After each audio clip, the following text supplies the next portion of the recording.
നമ്മുടെ രാജ്യത്തിൻ്റെ ശത്രുക്കളായ ഒരു 100 ഒറ്റയടിക്ക് കാച്ചിക്കളഞ്ഞു എന്ന് പറഞ്ഞാൽ ദേശാഭിമാനികളായ രാജ്യസ്നേഹികളായ എല്ലാവർക്കും വലിയ സന്തോഷമുണ്ടാകും. അങ്ങനെ സംഭവിച്ചിരിക്കുന്നു. ഇന്നലെ പാകിസ്ഥാനിൽ ഗുസ്തർ എന്ന് പറയുന്ന സ്ഥലത്ത് ഇന്ത്യ വിരുദ്ധരായ ലഷ്കർ ഇ തൈബ, IS ഖൊറേസാൻ എന്ന് പറയുന്ന രണ്ടു ഭീകര സംഘടനകളുടെ പ്രവർത്തകർ, ISI എന്ന് പറയുന്ന പാകിസ്ഥാനി ചാര സംഘടനയുടെ നേതൃത്വത്തിൽ ഇവരെ വിളിച്ചു ചേർത്ത് വളരെ പ്രധാനപ്പെട്ട ഒരു യോഗം നടക്കുകയാണ്. പെട്ടെന്ന് ആ യോഗം നടക്കുന്ന സ്ഥലത്തേക്ക് ചില ട്രക്കുകൾ വന്ന് ഇടിച്ചു കയറി, ചില ആളുകൾ അവിടെ വന്നിട്ട് പൊട്ടിത്തെറിച്ചു. അങ്ങനെ 100-ലേറെ പേർ കൊല്ലപ്പെട്ടു എന്നാണ് പറയുന്നത്. പാകിസ്ഥാൻ ഔദ്യോഗികമായിട്ട് പറയുന്നത് 34 പേർ കൊല്ലപ്പെട്ടു എന്നാണ്. പക്ഷേ അവിടെ സ്ഫോടനം നടത്തിയ BLA, ബലൂചിസ്ഥാൻ ലിബറേഷൻ ആർമി പറയുന്നു, ഞങ്ങൾ കൊന്നത്, ഞങ്ങളുടെ ചാവേറുകൾ പോയി കൊന്നത് 100-ലേറെ ലഷ്കർ ഭീകരരെയാണ്. IS ഖൊറേസാൻ എന്ന് പറയുന്ന ISന്റെ പാകിസ്ഥാൻ ഘടകത്തിലെ പ്രധാനപ്പെട്ട ആളുകളെയാണെന്ന് പറയുന്നു. അവിടെ ഷഫീഖ് മെങ്കൽ എന്ന് പറയുന്ന ISന്റെ പാകിസ്ഥാൻ ഘടകത്തിൻ്റെ കമാൻഡറുടെ വസതിയിലാണ് ഈ യോഗം നടന്നത്. ഇങ്ങനൊരു യോഗം നടക്കുന്നു എന്നുള്ള വിവരം BLAയുടെ രഹസ്യാന്വേഷണ വിഭാഗമായ സിറാബ് നിരന്തരം നടത്തിയ നിരീക്ഷണത്തിൻ്റെ ഭാഗമായി കണ്ടെത്തി ഇങ്ങനെ മീറ്റിംഗ് നടക്കുന്നു. പാകിസ്ഥാൻ സൈന്യമാണ് ഈ യോഗം വിളിച്ചിരുന്നത്. പാകിസ്ഥാൻ സൈന്യം യോഗം വിളിച്ചിരിക്കുന്നു. എന്തിനാണ്? നമുക്കറിയാം, ഓപ്പറേഷൻ സിന്ദൂറിന് ശേഷം ഇന്ത്യയിൽ കടന്നു കയറിയുള്ള ഭീകര പ്രവർത്തനങ്ങൾ വളരെ മന്ദീഭവിച്ചിരിക്കുകയാണ്. അത് സജീവമാക്കാൻ ലഷ്കറിൻ്റെ ആളുകളെയും IS ഖൊറേസാൻ പ്രവർത്തകരെയും വിളിച്ചു ചേർത്ത് പുതിയ പദ്ധതികൾ ആസൂത്രണം ചെയ്യാൻ വേണ്ടിയാണ് ഗുസ്തറിൽ ഈ യോഗം ചേർന്നത്. ഇതിൻ്റെ വിവരം സിറാബ് കണ്ടെത്തി BLAക്ക് കൈമാറി. BLA ഈ ഓപ്പറേഷൻ നടത്തി. ഈ ഷഫീഖ് മെങ്കൽ എന്ന് പറയുന്ന ISന്റെ നേതാവ്, കമാൻഡർ, പക്ഷേ അയാൾ കൊല്ലപ്പെട്ടില്ല. അയാൾക്ക് ഗുരുതരമായ പരിക്ക് പറ്റി. അയാൾ ആശുപത്രിയിലാണ്. പാകിസ്ഥാൻ പട്ടാളം അയാളുടെ ചില വിഷ്വൽസൊക്കെ പുറത്തുവിട്ടത് പാകിസ്ഥാൻ TV കാണിക്കുന്നുണ്ട്. അയാൾ പറയുന്നു, ഞാനും എൻ്റെ വിശ്വസ്തരായ ആളുകളും ചേർന്ന് 17ഓളം പേര് ഞങ്ങൾ ഒരുമിച്ചിരുന്ന് ഭക്ഷണം കഴിക്കുകയായിരുന്നു. ആ സമയത്താണ് ഒരു പൊട്ടിത്തെറി ഉണ്ടായത്. എൻ്റെ കൂടെ ഉണ്ടായിരുന്ന 17 പേരും മരിച്ചു. ഞാൻ മാത്രം അള്ളാഹയുടെ കൃപ കൊണ്ട് രക്ഷപ്പെട്ടു. പക്ഷേ ഒരുപാട് നാശനഷ്ടങ്ങളുണ്ടായി. ISന്റെ പ്രവർത്തകർ, ലഷ്കറിൻ്റെ ഭീകരരൊക്കെ കൊല്ലപ്പെട്ടു. ഇതിൻ്റെ പിന്നിൽ ഇന്ത്യയാണ്, റോയാണ് ഇതിൻ്റെ പിന്നിൽ. പാകിസ്ഥാനിൽ വലിയ തോതിൽ ഇന്ത്യയുടെ രഹസ്യാന്വേഷണ വിഭാഗമായ റോ ഓപ്പറേഷൻ നടത്തുന്നു. റോ നടത്തിയ കൂട്ടക്കൊലയാണ്. ഇതിന് ഞങ്ങൾ ചോര കൊണ്ട് കണക്ക് തീർക്കുമെന്നാണ് ISK കമാൻഡറായ ഷഫീഖ് മെങ്കൽ ഇതിനുശേഷം വാർത്താ ലേഖകരോട് പറഞ്ഞതെന്ന് പാകിസ്ഥാൻ മാധ്യമങ്ങൾ റിപ്പോർട്ട് ചെയ്യുന്നു. ഏതായാലും BLA എന്ന് പറയുന്ന പ്രദേശം നമുക്കറിയാമല്ലോ. BLA എന്ന് പറയുന്ന സ്വാതന്ത്ര്യ സമര പോരാളികൾ അവരുടെ ജന്മദേശമായ ബലൂചിസ്ഥാൻ്റെ മോചനത്തിന് വേണ്ടി പോരാടുന്നവരാണ്. പാകിസ്ഥാൻ ഒരുപാട് കാലമായിട്ട് പറയുന്നുണ്ട് BLA എന്ന് പറയുന്ന പ്രദേശത്തിൻ്റെ പിന്നിൽ ഇന്ത്യയാണ് എന്ന് പാകിസ്ഥാൻ നിരന്തരം പറയുന്നുണ്ട്. മാത്രമല്ല, നമ്മളിത് ആദ്യമായിട്ട് നരേന്ദ്രമോദി വന്നതിന് ശേഷം ഐക്യരാഷ്ട്രസഭയിൽ മോദി ബലൂചിസ്ഥാൻ പോരാളികളെക്കുറിച്ച് പരാമർശം നടത്തി. നിങ്ങൾ കാശ്മീരിൻ്റെ പേരിൽ പ്രശ്നം ഉണ്ടാക്കിയാൽ ഞങ്ങൾ ബലൂജിന് വേണ്ടി വർത്തമാനം പറയുമെന്ന് ഇന്ത്യൻ പ്രധാനമന്ത്രി ലോകത്തോട് പറഞ്ഞ ഒരു സംഭവം ഉണ്ടായിട്ട് 4-5 വർഷമായതുള്ളൂ. അപ്പോൾ BLA എന്ന് പറയുന്ന ബലൂചിസ്ഥാനിലെ പോരാളികൾക്ക് ഇന്ത്യയുടെ ധാർമ്മിക പിന്തുണയുണ്ട്. ധാർമ്മിക പിന്തുണ മാത്രമല്ല, നമ്മൾ പണം കൊടുക്കുന്നു, ആയുധം കൊടുക്കുന്നു എന്നൊക്കെയാണ് പാകിസ്ഥാൻ പറയുന്നത്. ഇപ്പോൾ ഇവിടെ BLA ബലൂചിസ്ഥാൻ മേഖലയിൽ ഒരു ഓപ്പറേഷൻ ആരംഭിച്ചിട്ടുണ്ട്. ഓപ്പറേഷൻ മുർഗ് ഇ ഖദരാൻ എന്ന് പറയുന്ന ഒരു ഓപ്പറേഷൻ ആരംഭിച്ചിരിക്കുകയാണ് പാകിസ്ഥാനിൽ നിന്ന് BLAയുടെ പത്രക്കുറിപ്പിൽ പറയുന്നത്. അത് ഞങ്ങൾ തുടങ്ങിയിരിക്കുന്നത് ഗുസ്തറിൽ ഇന്ത്യ വിരുദ്ധരായ ആളുകൾ, ലഷ്കറും ISും ചേർന്ന് ഗൂഢാലോചന നടത്തുന്നു. അവർ ഞങ്ങളുടെയും ശത്രുക്കളാണ്. ഞങ്ങളുടെ പ്രദേശത്തും ലഷ്കർ ഇ തൈബ ആക്രമണം നടത്തുന്നുണ്ട്. ഇവരുടെ പ്രധാനപ്പെട്ട ആളുകൾ ഒത്തുചേരുന്ന സ്ഥലത്ത് സ്ഫോടനം നടത്തി അവരെ കൊന്നുകൊണ്ട് ഞങ്ങൾ ഓപ്പറേഷൻ മൂർഗ് ഖദാരൻ്റെ പ്രവർത്തനം ആരംഭിച്ചിരിക്കുന്നു എന്ന് ഔദ്യോഗികമായി BLAയും പറഞ്ഞിരിക്കുന്നു. അപ്പം നമ്മൾ ആലോചിക്കേണ്ട ഒരു കാര്യമുണ്ട്. ഞാൻ ഇതിനിടയ്ക്ക് പ്രിയപ്പെട്ട പ്രേക്ഷകരെ, ഞാൻ പറഞ്ഞത് BLA ബലൂചിസ്ഥാൻ സ്വാതന്ത്ര്യ സമര പോരാളികൾ എന്നാണ് പറഞ്ഞത്. അപ്പോൾ അങ്ങനെ പറയാമോ? അവർ ഭീകരന്മാരല്ലേ എന്ന് സംശയിക്കാത്ത കുറച്ച് പേരെങ്കിലും നമ്മുടെ കൂടെ ഉണ്ടായിരിക്കാം. നമ്മുടെ രാജ്യത്തുള്ള ആളുകൾക്ക് നമ്മുടെ ശത്രുക്കൾ ആരാണ്, നമ്മുടെ മിത്രങ്ങൾ ആരാണെന്ന് നമ്മൾ തിരിച്ചറിയേണ്ടതുണ്ട്. നമ്മൾ അറിയേണ്ട ഒരു കാര്യം, ഈ ബലൂചിസ്ഥാൻ എന്ന് പറയുന്നത് 1947 ഓഗസ്റ്റ് 14 രൂപീകരിക്കപ്പെട്ട പാകിസ്ഥാൻ്റെ ഭാഗമല്ലായിരുന്നു. അത് കലാത്ത് എന്ന് പറയുന്ന ഒരു പ്രത്യേക രാജ്യമായിരുന്നു. ഈ കലാത്ത് ഭരിച്ചിരുന്ന ഷാ ഇന്ത്യയിൽ ചേരാനാണ് ആഗ്രഹം പുറപ്പെടുവിച്ചത്. അന്ന് നമ്മുടെ പ്രധാനമന്ത്രിയായിരുന്ന നെഹ്റു പറഞ്ഞു, ഈ കലാത്തുമായി ഇന്ത്യക്ക് നേരിട്ട് ഭൂമിപരമായ ബന്ധമില്ല, അതുകൊണ്ട് അത് ഞങ്ങൾക്ക് വേണ്ട, അത് നിങ്ങൾ വേറെ പൊക്കോ എന്ന് പറഞ്ഞു. ഇപ്പോൾ നമ്മൾ നോക്കൂ, ലക്ഷദ്വീപ്, നമുക്ക് ഭൂമിശാസ്ത്രപരമായ കണക്ഷൻ ഇല്ല, കണക്ടിവിറ്റി ഇല്ല. ആൻഡമാൻ കണക്ടിവിറ്റി ഇല്ല, സമുദ്രത്തിലൂടെയാണ് നമ്മൾ പോകുന്നത്. അതുപോലെ കലാത്ത് എന്ന് പറയുന്ന ഒരു സ്ഥലം നമ്മുടെ അധീനതയിലുള്ള ഒരു വിദൂര പ്രദേശമായി വേണമെങ്കിൽ നമുക്ക് ഏറ്റെടുക്കാവുന്നതേ ഉണ്ടായിരുന്നുള്ളൂ. അതൊന്നും നമുക്ക് വേണ്ട എന്ന് പറഞ്ഞ് നമ്മൾ കൈയൊഴിഞ്ഞു. അതിനു മുമ്പ് നടന്നൊരു ചരിത്രമുണ്ട്. ഖലാത്ത് ഒരു സ്വതന്ത്ര രാജ്യമായിരുന്നു.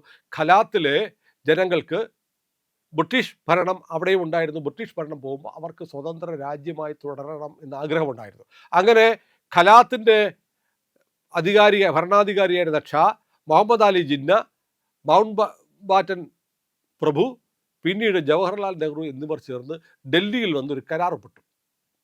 ഇന്ത്യയുടെ ഭാഗം ആക്കണ്ട എന്ന് നെഹ്റു പറഞ്ഞതിനെ തുടർന്ന് ഖലാത്ത് സ്വതന്ത്ര രാജ്യമായിരിക്കും എന്ന് തീരുമാനിച്ചു. അങ്ങനെ 1947 ഓഗസ്റ്റ് 14 പാകിസ്ഥാൻ മാത്രമല്ല ഖലാത്തും പിറന്നിരുന്നു. പക്ഷേ ഖലാത്തിൻ്റെ സ്വതന്ത്ര അസ്തിത്വം അംഗീകരിച്ച പാകിസ്ഥാൻ എന്ത് ചെയ്തെന്നറിയോ? പാകിസ്ഥാൻ രൂപീകരിച്ച് ഏതാനും ദിവസം കഴിഞ്ഞപ്പോൾ പാകിസ്ഥാൻ പട്ടാളത്തെ ഖലാത്തിലേക്ക് അയച്ച് ഖലാത്തിനെ പിടിച്ചെടുത്ത് പാകിസ്ഥാൻ്റെ ഭാഗമാക്കി. ആ ഖലാത്താണ് ഈ ബലൂചിസ്ഥാൻ പ്രവിശ്യ എന്ന് പറയുന്നത്. അപ്പോൾ നോക്കൂ, സ്വതന്ത്ര രാജ്യമായിരുന്ന ഖലാത്തിനെ, ബലൂജിനെ പാകിസ്ഥാൻ സൈനിക ശേഷി ഉപയോഗിച്ച് നേരത്തെ ഉണ്ടാക്കിയ കരാർ ലംഘിച്ച് തങ്ങളുടെ ഭൂപ്രദേശമാക്കിയതാണ്.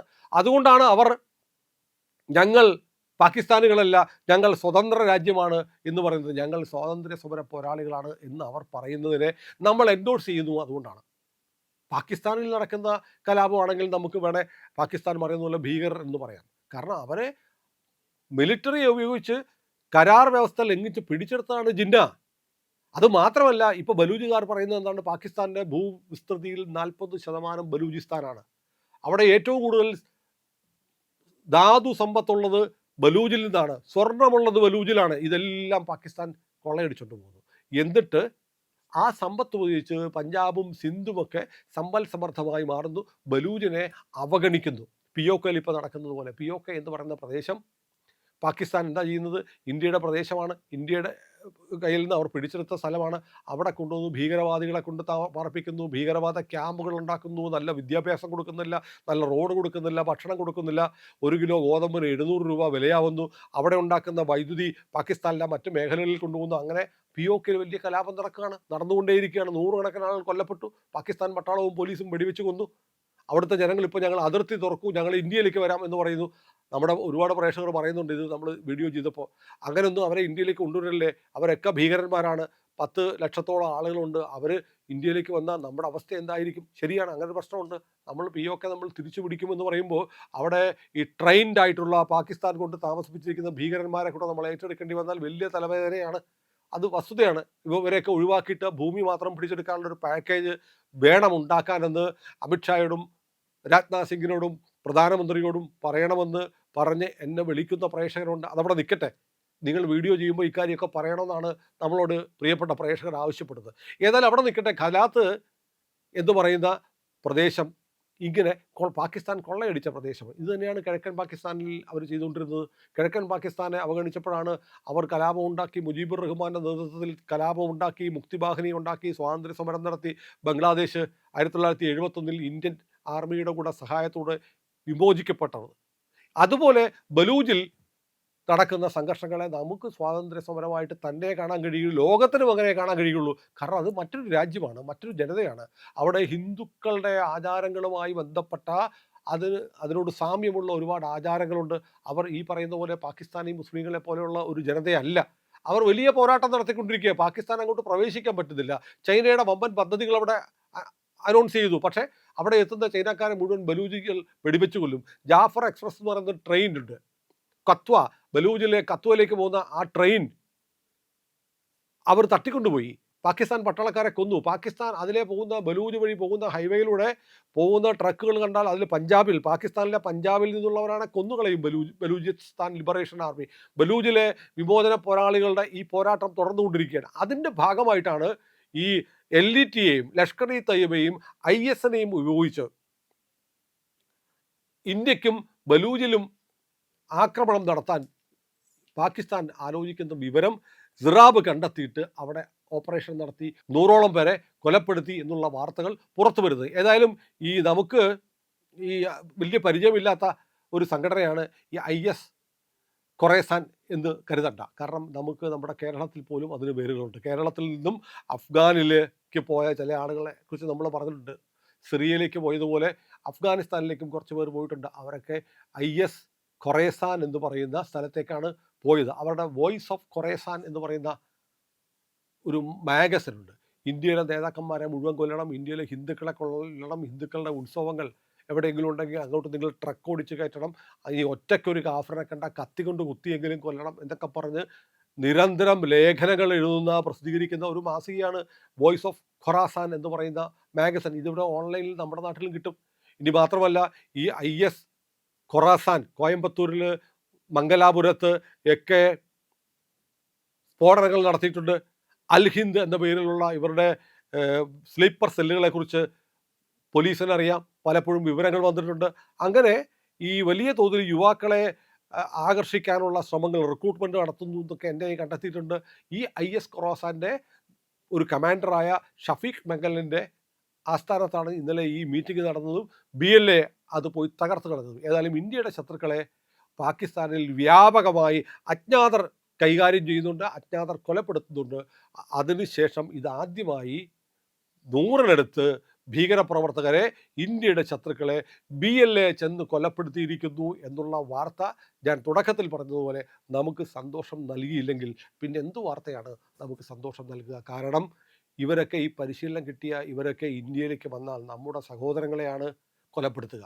അവരുടെ ചോരയ്ക്ക് വേണ്ടി, അവരുടെ ജീവൻ എടുക്കാൻ വേണ്ടിയുള്ള പരിശീലനവും പദ്ധതിയുമാണ് ഇവർ ഖുസ്നറിലെ ഈ മീറ്റിങ്ങിൽ ഷഫീഖ് മെങ്കലിൻ്റെ ആസ്ഥാനത്ത് പ്ലാൻ ചെയ്തുകൊണ്ടിരുന്നത്. അവിടെ സ്ഫോടനം നടത്തി അവരെ തീർത്ത BLAക്ക് ഒരു ഇന്ത്യക്കാരൻ നന്ദിയെങ്കിലും പറയണ്ടേ? പ്രിയമുള്ളവരെ, ഇന്ത്യ ലൈവ് കാണുന്ന നിങ്ങൾ നമ്മുടെ ചാനൽ സബ്സ്ക്രൈബ് ചെയ്തിട്ടില്ല എങ്കിൽ ദയവായി അത് ഇപ്പോൾ തന്നെ ചെയ്യണേ.